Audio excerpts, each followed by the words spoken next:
पार्थ हट्ट म्हणा, पारचा पोरखेळ म्हणा, राष्ट्रवादी काँग्रेसमध्ये तो हाणून पाडण्यासाठी प्रफुल्ल पटेल हे कुणाच्या इशाऱ्यावर, म्हणजे अमित शहा की शरद पवार, मोठमोठी कारवाई करत आहेत, चेकमेट करत आहेत पार्थ पवार. आणि नेमकं राष्ट्रवादीमध्ये, म्हणजे दोन्ही राष्ट्रवादीमध्ये प्रफुल्ल पटेल हे काय करू इच्छित आहेत, आणि ते शहाचे चेले आहेत की शरद पवारांना ते आपला अजूनही बॉस मानत, याविषयी चर्चा निश्चितच सुरू आहे, ती राष्ट्रवादी काँग्रेसच्या अंतस्थ गटांमध्ये. आता तुम्ही म्हणाल अमित शहा आणि शरद पवार हे तर दोन टोके आहेत, आणि मग प्रफुल्ल पटेल असं कसं करू शकतात? तर हे बघा, पॉलिटिक्स डिकोड करताना नेहमी हा माइंड गेम आहे, कटक कारस्थानाचा गेम आहे. जे विरोधात असतात ते आपसात कुठेतरी मिळालेले असतात, आणि मग त्या पद्धतीने राजकारणातले फासे पडत असतात. आता असाच एक फासा प्रफुल्ल पटेलांनी छत्तीसगडच्या सच्चिदानंद सिंह यांच्या माध्यमातून टाकलेला आहे. तो म्हणजे थेट सुनेत्रा पवार या राष्ट्रवादी काँग्रेसच्या राष्ट्रीय अध्यक्षा म्हणून कशा काय असा प्रश्न विचारणारी नोटीसच या सिंह यांनी पाठवलेली आहे. मग सिंह यांना ज्या वेळेला अखंडित राष्ट्रवादी होते त्यावेळेला छत्तीसगडचं प्रदेशाध्यक्षपद कुणी दिलं होतं? तर ते अर्थातच प्रफुल्ल पटेल यांनी दिलं होतं. त्याच्यानंतर या सिंह यांना जी बढती मिळाली पक्षीय पातळीवर राष्ट्रीय महासचिव म्हणून, ती अजितदादा हयात असताना 2023 मध्येच, ती देखील प्रफुल्ल पटेल यांच्या मध्यस्थीने किंवा शिफारस. मग आता प्रफुल्ल पटेल वेगवेगळा गेम कसा करत आहेत पार्थ पवार यांचा, याविषयी आपण थेट विश्लेषण करतो. नमस्कार, जय महाराष्ट्र. मी डॉक्टर अनिल फळे. माझी आपल्याला विनंती की चॅनल सबस्क्राईब करावं, सबस्क्राईबचं बटन दाबावं आणि आपली प्रतिक्रिया बिनधास्तपणे नोंदवावी. हे बघा, प्रफुल्ल पटेल हे राजकारणामध्ये त्या अर्थाने मोठे कुणामुळे झाले? ते शरद पवारांमुळे झाले. ज्या वेळेला 2023 मध्ये बंड झाला, अजितदादांनी बंड केलं, त्यावेळेला मी सुद्धा लोक माझा सांगतील लिहिणार आणि भाजप बरोबर सत्तेवर मध्ये कसे जाऊन बसायचं आहे हे शरद पवारांनी किती वेळेला कसं ठरवलेलं आहे, ऐन वेळेला त्यांनी कशी माघार घेतलेली आहे वगैरे वगैरे मी माझ्या आत्मचरित्रात लिहीन असं म्हणणारे प्रफुल्ल पटेल हे शरद पवारांना सोडून जाऊ शकतात असं जर कुणाला जुलै 2023च्या आधी कुणी म्हटलं असतं तर ते कुणी मान्य केलं नसतं. इतके विश्वास ते गेले, अजितदादांबरोबर ते गेले. आता ते जाऊन त्यांना काय साध्य करायचं? म्हणजे हे जे ईडीग्रस्त राज्यातले जेवढे आहेत त्या ईडीग्रस्तांशिवाय प्रफुल्ल पटेल हे देखील ईडीग्रस्त, म्हणजे बेनामी प्रॉपर्टी वगैरे याच्यामध्ये अडकले, विमान भाडे खरेदी घोटाळा, त्याच्यामधले आरोप वगैरे सगळे महाराष्ट्राला भारताला पूर्ण माहिती, त्याच्यातून सुटका करून घ्यायची. मग त्यासाठी भारतीय जनता पार्टी बरोबर सत्तेमध्ये जाऊन बसायचं, हा डाव ते खेळले. त्याच्यानंतर अलीकडच्या काळामध्ये ज्या वेळेला पार्थ अतिशय शिरजोर होत आहे, कानाच्या वर चाललेला आहे, मग तक्रार करायची कुठं? प्रसार माध्यमांकडे कशाला करायची तक्रार? ती करून तर तो आपणच, म्हणजे तसेच आपण पोर सौदे आहोत असं दर्शवलं जाईल. म्हणून प्रफुल्ल पटेल हे भेटले शरद पवार, सिल्वर ओक वर जाऊन भेटले. बरं, एकटे भेटले नाही, त्याच्यानंतर सुनील तटकरे यांना देखील तिथं धाडलं. काय की तब्येतीची विचारपूस वगैरे वगैरे असे कारण नंतर देण्यात आले. प्रत्यक्षात सुनील तटकरे यांनी काय केलं? जरी पार्थ पवार हे आपली त्या अर्थाने हुकुमशाही करायला लागलेले आहेत, तरी देखील जे आपल्या ताटामध्ये वाढून घ्यायचं आहे ते व्यवस्थितपणे घ्यायचं आहे. म्हणजे एक तर आदिती तटकरे मंत्री आहेच, कॅबिनेट मंत्री, स्वतः आपण खासदार आहेच, त्याच्यानंतर मुलगा अनिकेत तटकरे याला दुसऱ्यांदा विधान परिषदेची उमेदवारी, हे सगळं पदरात पाडून घेत. मग अमित शहा यांचे हे लाडके, की तुम्ही राष्ट्रवादी काँग्रेस जी आहे अजितदादांची, आता ती कशी आहे, आपल्याला 24 तास आपल्या दावणीला बांधलेली पाहिजे. मग तुम्हाला वाटेल ते करा, पारच्या विरुद्ध करा, सुनेत्राताई पवार यांच्या विरुद्ध करा, शरद पवारांच्या विरोधात करा, काय बोलायचं ते बोला, पण तुम्ही माझं ऐका, असं अमित शहाचं त्यांना सांगणं. आणि त्याप्रमाणे ते वागत आले, करत आले, सगळं दिसतंय. मग अमित शहानी काय केलं, एकनाथ शिंदे यांना फोन केला, त्यांना सांगितलं की अनिकेत तटकरे हा बिनविरोध आमदार झाला पाहिजे, या दृष्टीने तुम्ही जरा सहकार्य करा. ते तुमचे पालकमंत्री होऊ इच्छित असलेले भरत गोगावले यांना जरा समजावून सांगा, वगैरे वगैरे. ते सगळं व्यवस्थित झालं. नाही तर एकमेकांच्या सुपाऱ्या कशा दिल्या, कोणाचे गेम केले वगैरे, एकमेकावर एवढी चिखल फेक करणारे कमरे खालचे हे सगळे एकत्र कशा आले, आणि तटकरेला बिनविरोध करण्यासाठी.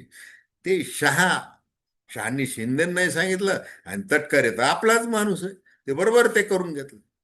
दुसरीकडे प्रफुल्ल पटेल यांनी काय केलं, अनेक बैठकीला कधी आले नाही वगैरे, व्यवस्थित केले, प्रसार माध्यमांपासून दूर राहिले. त्यांनी मग अलीकडच्या काळामध्ये राज्यसभेची उमेदवारी कुणाला दिली, राजेंद्र जैन यांना दिली. राजेंद्र जैन कोण हे सांगायची गरज आहे का, भंडारा गोंदियाच्या लोकांना, महाराष्ट्राला उद्योजक आहेत, खास खास माणूस आहेत, यांचे स्वीय सहाय्यक राहिलेले आहेत. प्रफुल्ल पटेल यांनी बरोबर त्यांचा राजकीय उद्धार करून टाकला. पार्थ पवार जरी राज्यसभेवर गेलेले असले तरी इकडे त्यांनी एका डावामध्ये अनेक गेम खेळले. म्हणजे जे सिनियर सिनियर सिनियर आमचे ज्येष्ठ बुजुर्ग नेते, दिग्गज नेते छगन भुजबळ यांची जरी इच्छा असली दिल्लीमध्ये, तरी आपण त्यांना रोखलं पाहिजे, हे केलं. कारण अजितदादा हयात असताना ज्या वेळेला लोकसभेवर किंवा राज्यसभेवर छगन भुजबळांची इच्छा होती, ती इच्छा मोडून काढायचा उद्योग कुणी केलेला आहे, तो प्रफुल्ल पटेलांनी केलेला आहे.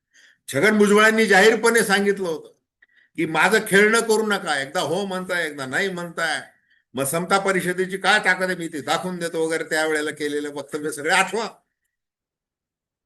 मग आता आज जेव्हा सच्चिदानंद सिंह हे एकदम डरकाळी फोडतो, काय डरकाळी फोडली त्यांनी, की 16 फेब्रुवारी 2026 रोजी निवडणूक आयोगाला सुनील तटकरे, प्रफुल्ल पटेल आणि ब्रिजमोहन श्रीवास्तव यांनी जे काही पत्र दिलं होतं, त्यानुसार राष्ट्रीय अध्यक्षाचे अधिकार प्रफुल्ल पटेल हे जरी कार्यकारी अध्यक्ष असले तरी त्यांच्याकडे ते राहतील. मग पुढील कोणताही निर्णय घ्यायचा तर तो त्यांच्या स्वाक्षरीने घेतला पाहिजे.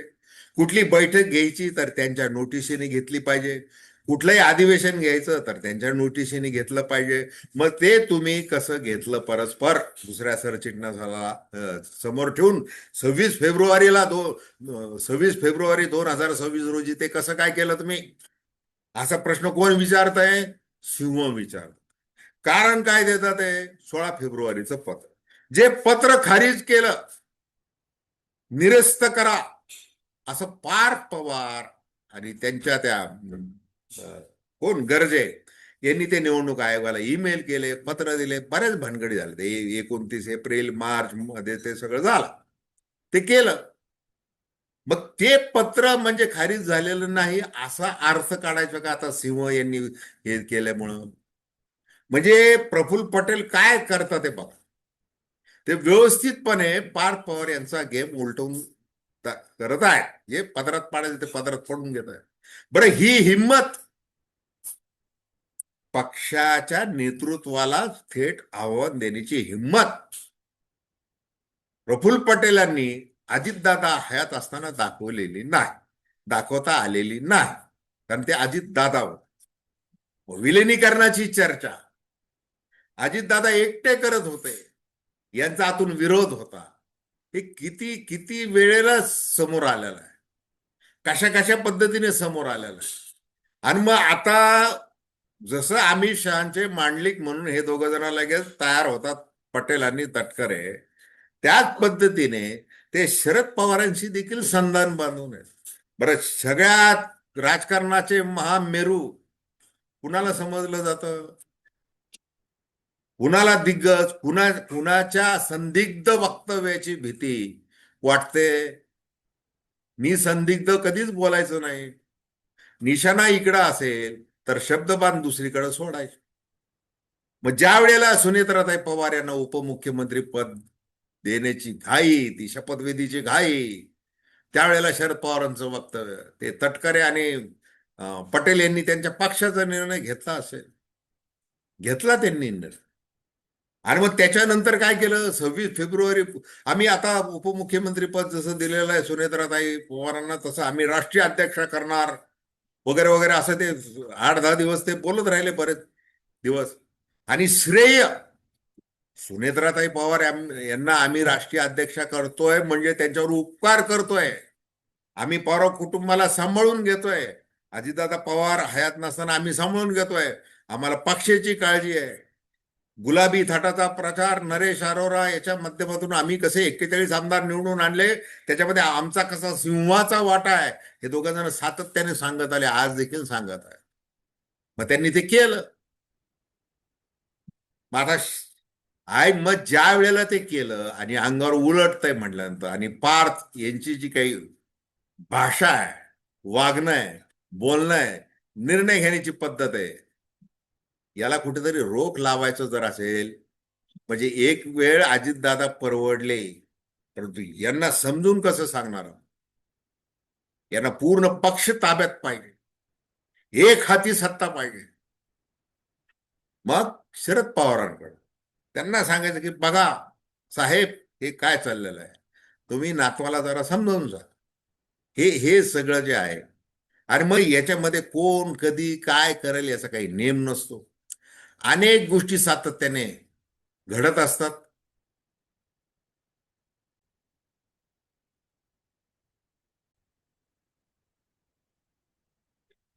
इथे जरा तांत्रिक अडचण आलेली आहे. तर हे सगळं जे गोष्टी आहेत, या प्रफुल्ल पटेल असेल, तटकरे असतील, यांचा एक गट आहे, आणि जे शरदचंद्र पवार राष्ट्रवादीमध्ये जे काही चाललेलं आहे, आणि मग त्याच्या पार्श्वभूमीवर शरद पवारांना देखील मोठे निर्णय घ्यायचे आहेत. काय मोठा निर्णय घेणार आहेत तो विषय पूर्ण वेगळा जरी असला, तरी ही जी मूळ म्हणजे राष्ट्रवादी काँग्रेस आहे, अजितदादा पवार स्थापित, त्याच्यामध्ये देखील आलवेल ठेवायचं नाही. त्यासाठी काही चाललेलं आहे का, अनेक मुद्दे आहेत. आणि मग हे सगळं जन्माला कशामुळं येतं, भावना शून्य राजकारण असतं. तुम्ही म्हणाल शरद पवारच कसेन, हेच कसेन, तेच कसेन, त्यांचं नातन पवार कुटुंब अमुक अन तमुक, राजकारणामध्ये कुणीही कोणाचं नसतं, आणि प्रत्येक जण एकमेकाचा देखील असतो. हे कधी काय ते त्याच्यानुसार कळतं की सत्ता संपत्ती कशामुळं, कोणत्या डावामुळे आपल्याकडे राहणार आहे, याची प्रत्येक जण काळजी घेत असतो. आणि त्याप्रमाणे प्रफुल्ल पटेल नेमकं कुणासाठी काम करत आहेत, कशासाठी करत आहेत, कुणाच्या इशाऱ्यावरून करत आहेत, हे कळणं अत्यंत अवघड आहे. थेट निष्कर्ष काढणं अत्यंत अवघड आहे, इतकंच. तर धन्यवाद.